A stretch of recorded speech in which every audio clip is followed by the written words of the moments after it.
अस्सलाम वालेकुम। Welcome to the YouTube channel electrical test preparation by Chaudhary Shahad. तो आज हम डिस्कस कर रहे हैं हांडा का चैप्टर नंबर 22 इंडक्शन मोटर का। तो इसकी जो है वो पहले इम्पोर्टेंट थ्योरी को डिस्कस करेंगे जो कि इम्पोर्टेंट पॉइंट्स होंगे। उसके बाद जो है वो इसके जो है वो एमसीक्यूज़ को डिस्कस किया जाएगा one by one.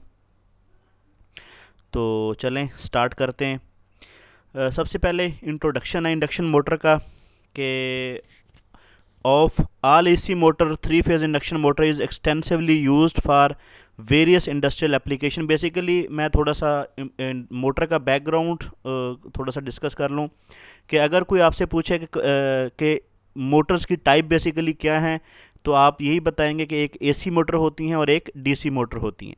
AC motor में जो है वो मज़ीद दो टाइप्स हैं, एक इंडक्शन मोटर होती है और एक सिंक्रोनस मोटर होती है। इंडक्शन मोटर जो है वो वाहिद मोटर है जो कि बहुत ज़्यादा इंडस्ट्री में यूज़ हो रही है। जितनी भी मशीनें हैं उसमें single phase, three phase induction motor जो है वो एक्सटेंसिवली यूज़ हो रही है।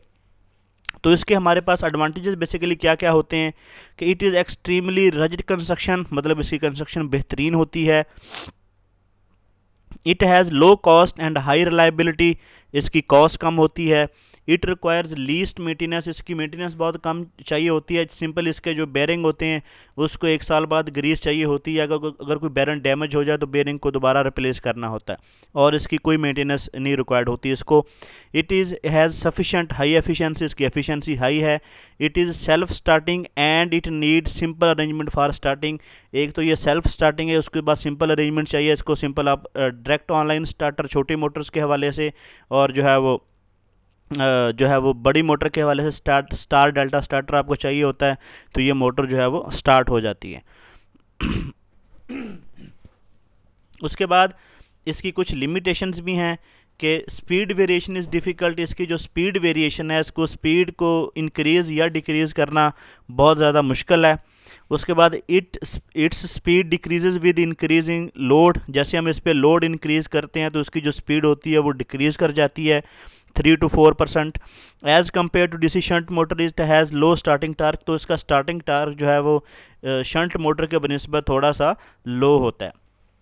अब जो है इंडक्शन मोटर की मज़ीद दो टाइप्स हैं रूटर के हिसाब से। एक स्कैरल केज, एक में जो है वो स्कैरल केज रूटर होता है जिसको स्कैरल केज इंडक्शन मोटर बोलते हैं।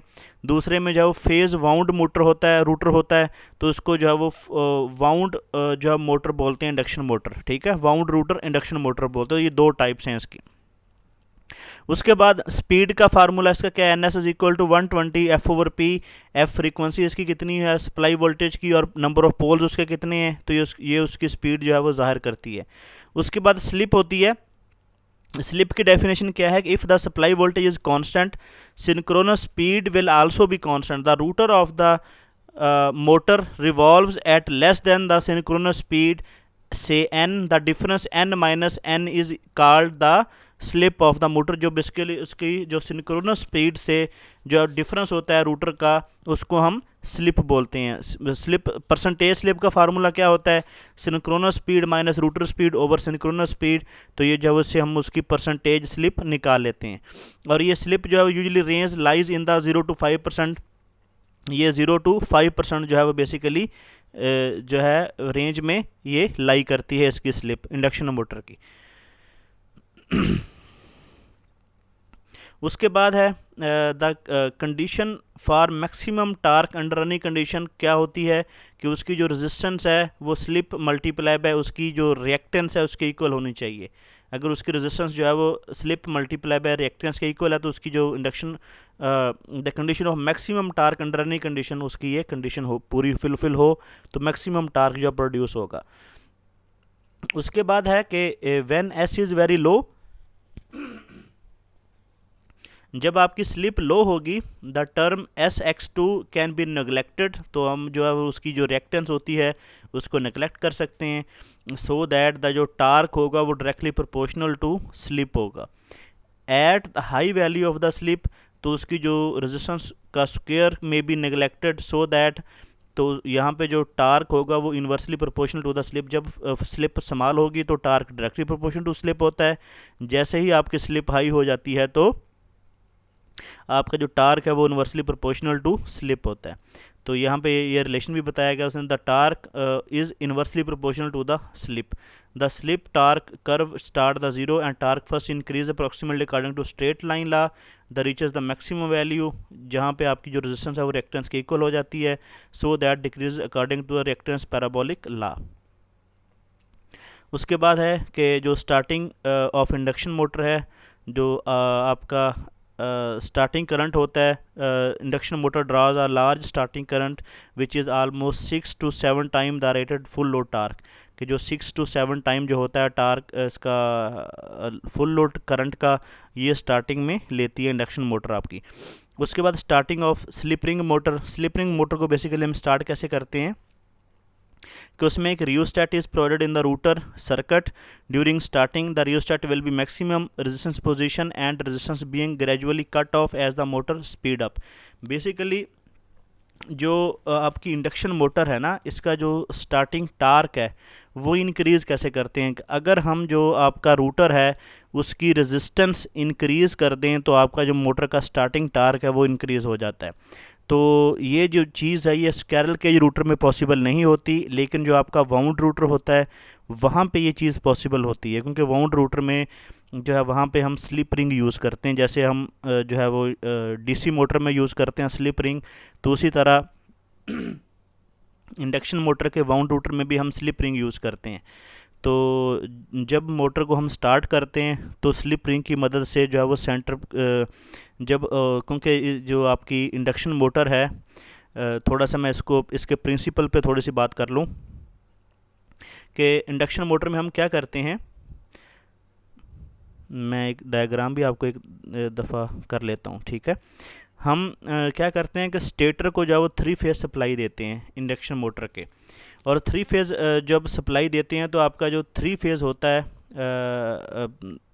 3 फेज़ इलेक्ट्रिक सप्लाई होती है वो रिवॉल्विंग मैग्नेटिक फील्ड प्रोड्यूस करती है। और रिवॉल्विंग मैग्नेटिक फील्ड जब आपके रूटर को, इंडक्शन मोटर के रूटर को कट करता है तो रूटर में भी ईएमएफ इंड्यूस होती है। जब रूटर में ईएमएफ इंड्यूस होने की वजह से जो है वो करंट फ्लो होता है रूटर के कंडक्टर्स में, तो जो कि लेंज़ लॉ की वजह से जो है वो रूटर के कंडक्टर्स में रिवॉल्विंग फोर्स पैदा होती है, जिसकी वजह से आपका जो रूटर होता है वो मूव करना स्टार्ट कर देता है ड्यू टू 3 फेज़ रिवॉल्विंग आपका मैग्नेटिक फील्ड की वजह से। अब जो इसी वजह से जो आपकी 3 फेज़ इंडक्शन मोटर है वो सेल्फ स्टार्ट होती है।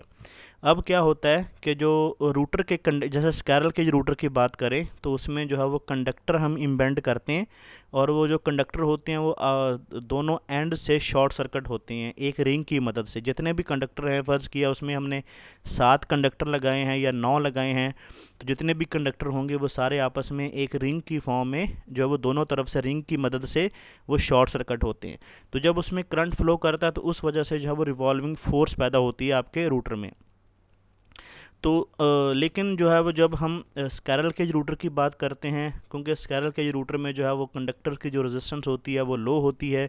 उसकी रीज़न ये होती है कि अगर हम उसकी जो रेजिस्टेंस है वो ज़्यादा रखेंगे टार्क इंक्रीज़ करने के चक्कर में, तो वहाँ पे लॉसेस बहुत ज़्यादा होंगे रूटर में, तो उस वजह से जो रूटर की जो उस मोटर की जो स्लिप है वो बहुत ज़्यादा बढ़ जाएगी।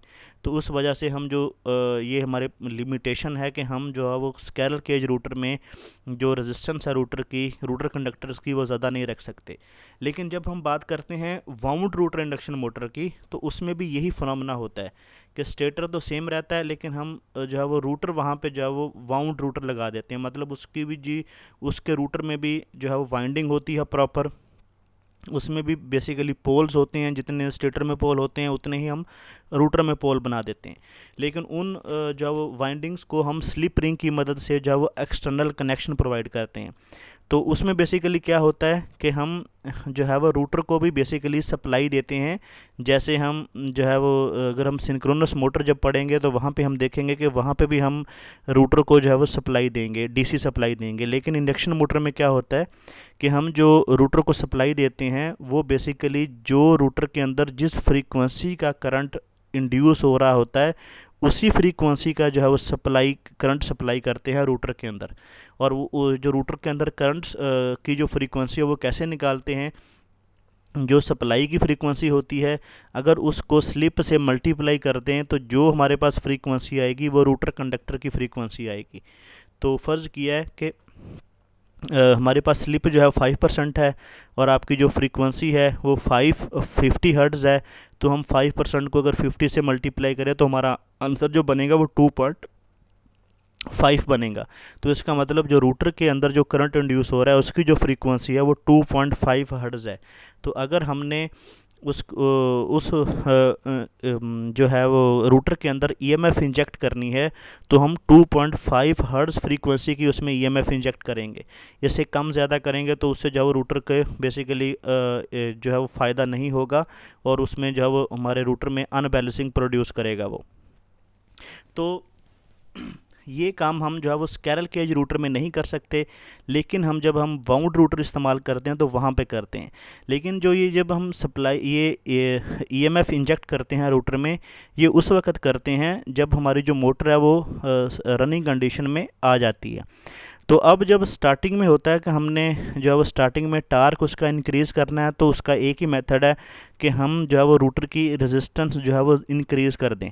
तो जब हम रूटर की रेजिस्टेंस कैसे इंक्रीज़ करते हैं कि हम रूटर के अंदर जब हम स्लिप रिंग की मदद से जब हम सप्लाई देते हैं तो उस वजह से उसमें जो है वो एक्सटर्नल रेजिस्टेंस ऐड कर देते हैं रूटर के अंदर, ठीक है।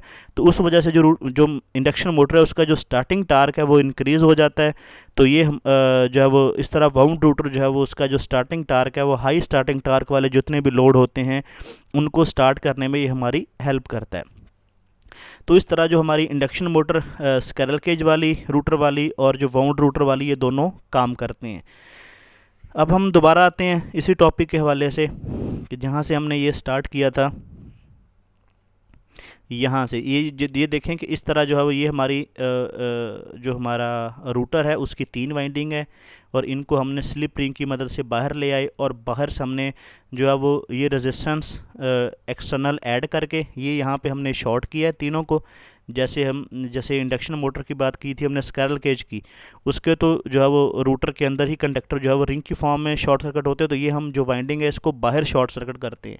लेकिन इसको शॉर्ट सर्किट करने से पहले हमने यहाँ पे रेजिस्टेंस ऐड कर दी इतनी, ये वाली इतनी कर दी इस फेज़ में, और तीसरे फेज़ में भी हमने कर दी और उनको आपस में जो है वो शॉर्ट कर दिया। तो इस तरह जब ये मोटर स्टार्ट होगी तो इसके रूटर के अंदर रेजिस्टेंस ज़्यादा हो जाएगी, उस वजह से इसका जो स्टार्टिंग टार्क है वो भी ज़्यादा हो जाएगा।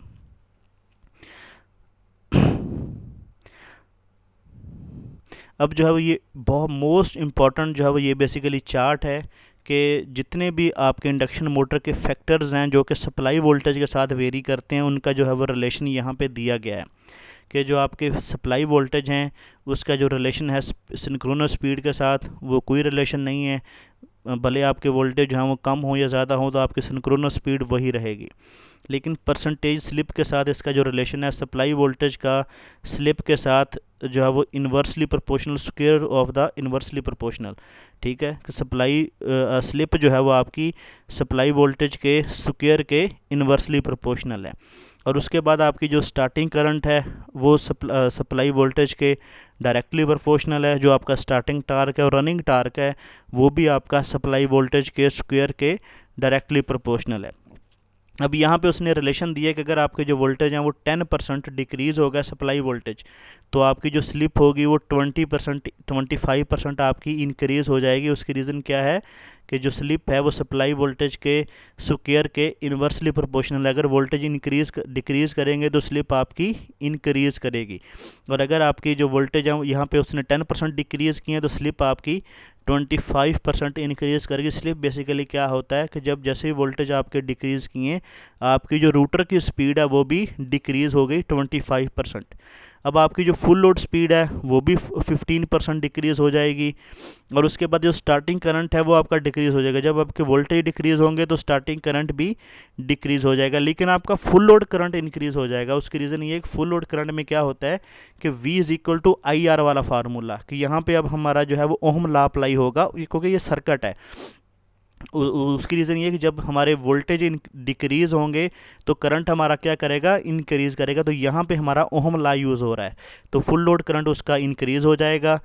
स्टार्टिंग टार्क और उसका मैक्सिमम रनिंग टार्क जो है वो, अगर 10% वोल्टेज डिक्रीज़ हो रहे हैं तो आपका स्टार्टिंग टार्क और रनिंग टार्क जो है वो 20% डिक्रीज़ हो जाएगा, और आपका टेम्परेचर राइज भी इंक्रीज़ हो जाएगा। क्योंकि टेम्परेचर क्यों इंक्रीज़ होगा, क्योंकि आपका जो फुल लोड करंट है वो इंक्रीज़ हो गया, तो उस वजह से आपका टेम्परेचर भी इंक्रीज़ हो जाएगा मोटर का।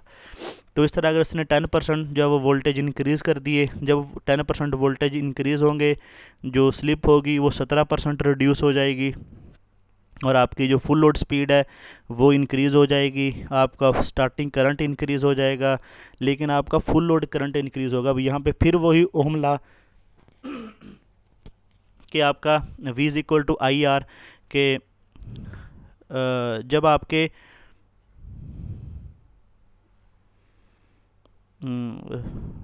Sorry, V is equal to I R नहीं, मैंने गलत बता दिया आपको, P is equal to V I वाला फार्मूला, सॉरी, मैंने यहाँ पे आपको ये गलत बता दिया। पावर हमेशा कांस्टेंट रहती है यहाँ पे, कि जब P is equal to V I, ठीक है, कि जब आपका यहाँ पे वोल्टेज डिक्रीज़ हुए थे तो करंट इंक्रीज़ होगा। उसकी रीज़न ये कि पावर हमेशा कांस्टेंट रहती है, P is equal to V I वाला फार्मूला। अब यहाँ पे आपके वोल्टेज 10% इंक्रीज़ हुए हैं तो करंट आपका डिक्रीज़ हो जाएगा। उसकी रीज़न ये कि पावर हमेशा कांस्टेंट ही रहेगी ना, तो उस वजह से ये P is equal to V I वाला फार्मूला। अभी यहाँ पे टेम्परेचर राइज आपका जो है वो डिक्रीज़ हो जाएगा। उसकी रीज़न क्या है कि जब आपका करंट डिक्रीज़ होगा तो टेम्परेचर राइज भी डिक्रीज़ हो जाएगा।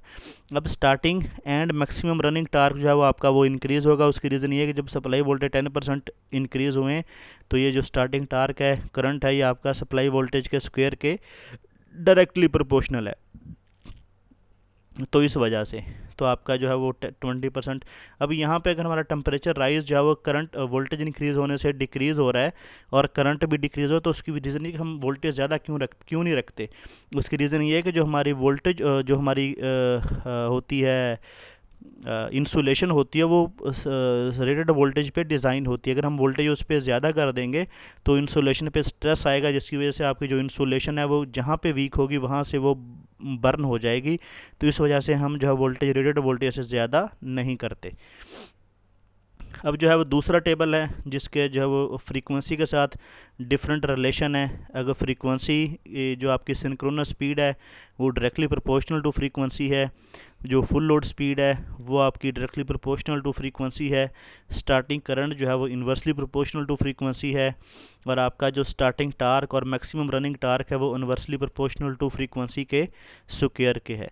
अब हमने जो पीछे देखा था, जो स्टार्टिंग टार्क और मैक्सिमम रनिंग टार्क था वो वोल्टेज के डायरेक्टली प्रोपोर्शनल था स्क्वायर के, और जो स्टार्टिंग और रनिंग टार्क है वो फ्रीक्वेंसी के स्क्वायर के इन्वर्सली प्रोपोर्शनल है। तो यहाँ पे भी उसने एक इसके सिनेरियो दिया कि अगर 5% हम फ्रीक्वेंसी डिक्रीज़ कर देंगे तो सिंक्रोनस स्पीड भी आपकी 5% डिक्रीज़ हो जाएगी। स्लिप नो चेंज रहेंगे, कोई स्लिप का कोई रिलेशन नहीं है फ्रीक्वेंसी के साथ।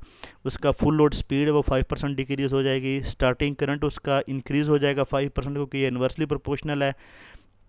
फुल लोड करंट उसका स्लाइटली इंक्रीज़ करेगा, और आपका जो स्टार्टिंग टार्क और मैक्सिमम रनिंग टार्क है वो भी इंक्रीज़ हो जाएगा 11%, ठीक है, क्योंकि वो डायरेक्टली इन्वर्सली प्रोपोर्शनल है स्क्वायर के फ्रीक्वेंसी के स्क्वायर के। और लेकिन आपका टेम्परेचर जो राइज़ है वो स्लाइटली इंक्रीज़ होगा। उसकी रीज़न ये कि जब आपकी जो स्पीड है, फुल लोड स्पीड है, वो 5% डिक्रीज़ होगी, तो उस वजह से जो मोटर पे जो है लोड का जो टार्क है वो ज़्यादा है, तो इसलिए उसका जो टेम्परेचर राइज़ है वो इंक्रीज़ हो जाएगा। लेकिन जब हम फ्रीक्वेंसी 5% इंक्रीज़ करेंगे तो आपकी सिंक्रोनस स्पीड 5% इंक्रीज़ हो जाएगी, फुल लोड स्पीड 5% इंक्रीज़ हो जाएगी, स्टार्टिंग करंट उसका डिक्रीज़ करेगा स्लाइटली, उसके बाद फुल लोड करंट डिक्रीज़ करेगा, स्टार्टिंग टार्क और रनिंग टार्क जो है वो 10% डिक्रीज़ हो जाएगा, और आपका टेम्परेचर राइज भी डिक्रीज़ करेगा। अब ये मोस्ट इंपॉर्टेंट डेफिनेशंस हैं जो कि अक्सर इंटरव्यू में पूछी जाती हैं कि जो है क्रॉलिंग और कॉगिंग जो है वो इंडक्शन मोटर में क्या होती है। ये डेफिनेशंस आपने याद रखनी है कि some time induction motor when started on load does not accelerate up to full speed but continue to run at 1/7 of the normal full load speed. This is called crawling of induction motor. जो crawling है can be prevented by proper designing of the motor. ये crawling क्या होती है कि अगर motor जो आपकी फुल स्पीड की बजाय 1/7 जो रेटेड स्पीड से चल रही है, मतलब फुल नहीं चल रही, तकरीबन हाफ स्पीड से भी कम चल रही है, तो इसका मतलब उसमें क्रॉलिंग का इफेक्ट है। क्लॉगिंग बेसिकली क्या होती है कि when ever the there is a equal number of teeth on stator and rotor, the reluctance of magnetic circuit would be considerably less than the teeth were opposite to one another, particularly at low voltage. Magnetic locking of the teeth on the stator and rotor may be prevented by rotation of the rotor। अब यहाँ पे clogging basically क्या होता है कि अगर हमारे जो रूटर के टीथ हैं और स्टेटर के टीथ हैं वो सेम हो जाएं, तो उस वजह से जो है वो मैग्नेटिक लॉक बन जाता है रूटर का और स्टेटर का, जिसकी वो मैग्नेटिक लॉक जो है वो रूटर को घूमने नहीं देता। हालांकि हमारा जो 3 फेज़ का जो मैग्नेटिक फ्लक्स है वो रिवॉल्विंग है, लेकिन वो जो लॉक बना है वो आपके रूटर को मूव नहीं करने देता, जिस वजह से आपका जो रूटर है वो लॉक हो जाता है और आपकी जो इंडक्शन मोटर है वो स्टार्ट नहीं होती। वो जस्ट वहीं पे जो है वो ज़ोर करती होती है और आवाज़ आती है मोटर से, लेकिन वो मूव नहीं करती। इस इफ़ेक्ट को हम क्लॉगिंग बोलते हैं। अब क्लॉगिंग को हम ख़त्म कैसे करते हैं कि हमें जो आपके रूटर के पोल होते हैं स्टेटर के, वो हमेशा इवन होते हैं 2, 4, 6, और जब हम रूटर के पोल बनाते हैं तो हमेशा हम ऑड बनाते हैं। ठीक है, ये स्कैरल केज रूटर में कि हमेशा हम 5 बनाते हैं, 7 बनाते हैं या 9 बनाते हैं। उसकी रीज़न ये है कि कभी भी रूटर और स्टेटर के जो पोल हैं वो सामने ना आए और आपके जो है वो क्लॉगिंग का जो इफ़ेक्ट है वो ना हो। दूसरा हम काम ये करते हैं कि जो रूटर के पोल होते हैं वो सीधे नहीं बनाते, जैसे स्टेटर के जो स्लॉट्स होती हैं वो सारी सीधी होती हैं, स्ट्रेट होती हैं, लेकिन जो रूटर के हम कंडक्टर लगाते हैं इसमें स्कैरल केज रूटर में, वो थोड़े से टिल्ट होते हैं, मतलब वो एक एंगल को झुके हुए होते हैं। मतलब अगर जो है वो ऊपर वाली साइड से वो राइट साइड में है तो नीचे वाली साइड पे वो लेफ़्ट साइड में हो जाते हैं, ताकि वो जो रूटर के स्टेटर के स्लॉट्स के साथ वो सीधे ना हो, ताकि जो क्लॉगिंग का इफ़ेक्ट ना हो। तो हम इस तरह जो है वो क्लॉगिंग के इफ़ेक्ट से जो हम बच जाते हैं। तो ये इसको हम जो है वो सिक्यूर्ड स्लॉट्स कहते हैं स्टेटर की। ठीक है, उसको नॉन पैरेलल बनाने के लिए रूटर स्टेटर के साथ उसको हम सिक्यूर्ड कर देते हैं, जो कि रूटर की स्लॉट्स होती हैं। उसके बाद फ्रैक्शनल पिच वाइंडिंग हम इस्तेमाल करते हैं ताकि जो क्लॉगिंग का इफेक्ट ना हो। उसके बाद फ्रैक्शनल स्लॉट वाइंडिंग यूज़ करते हैं ताकि क्लॉगिंग का इफेक्ट ना हो। और उसके बाद choice of stator slots and rotor slots are having the definite ratio, को उसकी रेशो होनी चाहिए ताकि जो है वो दोनों के जो पोल्स हैं रूटर के और स्टेटर के वो मैच ना हो। तो ये जब इसको प्रिवेंट करने के लिए 4 तरीके अपनाए जाते हैं। उसके बाद जब स्कैरल केज रूटर और फेज़ वाउंड रूटर का जो कंपैरिजन है, सबसे पहला कंपैरिजन क्या है कि router consist of cylindrical laminated core with parallel slots of copper conductor. हम कॉपर कंडक्टर की जो बार्स हैं वो रूटर में यूज़ करते हैं स्कैरल केज रूटर में, लेकिन जो वाउंड रूटर होता है उसमें rotor has 3 phase winding similar to stator and wound for the same number of poles as stator winding. मतलब जो हम रूटर में जो वाइंडिंग करते हैं वाउंड रूटर में वो सेम एज 3 फेज़ वाइंडिंग होती है, और उसमें जो है वो सेम एज पोल होते हैं जितने स्टेटर में होते हैं। क्योंकि मैंने आपको बताया था कि जब हम रूटर में इंडक्शन मोटर के रूटर में जब हम सप्लाई देंगे तो वो उसकी फ्रीक्वेंसी वही रखेंगे जो रूटर की फ्रीक्वेंसी होगी। ठीक है, तो अगर 3 फेज़ है तो 3 फेज़ ही सप्लाई उसमें देंगे, लेकिन उसकी जो फ्रीक्वेंसी होगी वो उस रूटर की फ्रीक्वेंसी के इक्वल होनी चाहिए। जैसे वो रूटर की फ्रीक्वेंसी कैसे निकालते हैं कि जो स्टेटर की फ्रीक्वेंसी है सप्लाई की फ्रीक्वेंसी है उसको स्लिप से मल्टीप्लाई करेंगे तो हमारे पास रूटर की फ्रीक्वेंसी आ जाएगी। उसके बाद कॉपर बार्स जो होती हैं are short circuit by end ring, जो हम उसको शॉर्ट सर्किट करते हैं, लेकिन जो रूटर वाइंडिंग होती है terminate slip ring mounted on the router, जो है वो आपके रूटर के ऊपर जो बेसिकली स्लिप रिंग होते हैं उसकी मदद से उसको शॉर्ट सर्किट करते हैं। उसके बाद जो rotor conductor are not parallel to the shaft but secured, जो आपके रूटर के कंडक्टर होते हैं स्कैरल केज के वो पैरेलल नहीं होते स्टेटर के, बेसिकली वो थोड़े से सिक्यूर्ड होते हैं। लेकिन brush ride on the slip ring, basically जो ब्रश होते हैं वो स्लिप रिंग के ऊपर होते हैं और सामने, लेकिन उसके जो पोल होते हैं वो सारे सेम एज स्टेटर पोल के इक्वल होते हैं। उसके बाद जो ये सिक्यूर्ड आपके रूटर के कंडक्टर होते हैं ये क्या प्रोवाइड करते हैं, एक तो ये यूनिफॉर्म टार्क प्रोड्यूस करते हैं। रिड्यूस नॉइज़ ड्यूरिंग ऑपरेशन, एक नॉइज़ को कम करते हैं। दूसरा रिड्यूस लॉकिंग की टेंडेंसी, मतलब क्लॉगिंग का जो इफेक्ट होता है उसको ये रिड्यूस करते हैं सिक्योर्ड कंडक्टर के। उसके बाद आपका नंबर 4 है कि winding adjust itself at any number of poles. Basically जो वाइंडिंग होती है वो किसी भी नंबर ऑफ पोल्स पे एडजस्ट हो जाती है। उसके बाद आपका होता है कि since rotor bar are permanently short circuited by the end ring, it is not possible to add any resistance in series with the motor circuit for starting purpose. Basically हम जो आपका स्क्विरल केज रूटर होता है उसमें हम जो है वो एक्सटर्नल रेजिस्टेंस नहीं ऐड कर सकते, लेकिन जो आपका वाउंड रूटर होता है permit the use of 3 phase external resistance to be added in series with the rotor winding for starting purpose and providing the speed control. Basically हम जो है वो वाउंड रूटर में हम एक्सटर्नल रेजिस्टेंस ऐड कर सकते हैं, जिसकी वजह से हमारा जो स्टार्टिंग टार्क है वो इंक्रीज़ हो जाता है। उसके बाद हम जो हमारी स्क्विरल केज मोटर है, रूटर है, उसमें जो no slip ring, carbon brush construction maintenance free, उसमें जो है कोई स्लिपरिंग नहीं होता, कार्बन ब्रश नहीं होता और उसकी मेंटेनेंस भी नहीं होती। लेकिन जो हमारा वाउंड रूटर होता है उसमें when running under normal condition slip ring are short circuited by metal collar and brushes are automatically lifted from the slip ring. Wound rotor is short circuited on the its self just like squirrel cage rotor के। जब हमारी जो motor है वो running condition में चली जाती है तो उसी तरह जो है वो जिस तरह हमारे स्क्विरल केज के जो रूटर के कंडक्टर हैं वो शॉर्ट सर्किट होते हैं, इसी तरह जो आपके वाउंड रूटर का जो रूटर होता है वो भी शॉर्ट सर्किट किया जाता है, लेकिन बाय इट्स सेल्फ। बेसिकली वहाँ से जो है वो स्लिप रिंग को उठा लिया जाता है और जो मोटर कॉलर बार होती हैं मेटल की वो आपके जो वाइंडिंग होती है रूटर की उसको शॉर्ट सर्किट कर देती हैं। तो ये आपकी थी थ्योरी इंडक्शन मोटर की। तो अब इसके जो एमसीक्यूज़ की डिस्कशन है वो स्टार्ट करते हैं। सबसे पहला एमसीक्यूज़ नंबर 1 है the difference between the synchronous speed and actual speed of induction motor, तो इसको हम स्लिप बोलते हैं। उसके बाद एमसीक्यूज़ नंबर 3 है, इसमें हमने जो भी इम्पोर्टेंट क्वेश्चन थे इंडक्शन मोटर के वो हम कवर करेंगे, जो कि टेस्टों में आम तौर पे आते हैं। जो रिमेनिंग एमसीक्यूज़ होंगे वो टेस्टों के हिसाब से इतने इंपॉर्टेंट नहीं होंगे, इसलिए हमने उनको स्किप किया है।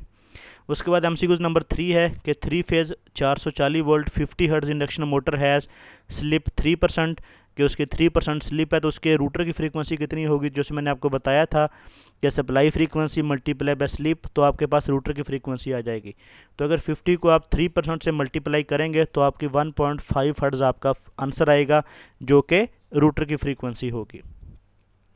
उसके बाद एमसीक्यूज़ नंबर 5 है induction motor 5% change in supply voltage will cause router torque variation of above. अगर आपकी 5% इंडक्शन मोटर का जो सप्लाई वोल्टेज है वो चेंज हुए तो torque directly proportional to supply voltage के स्क्वायर के, तो इसका मतलब आपका जो टार्क चेंज होगा वो 10% होगा।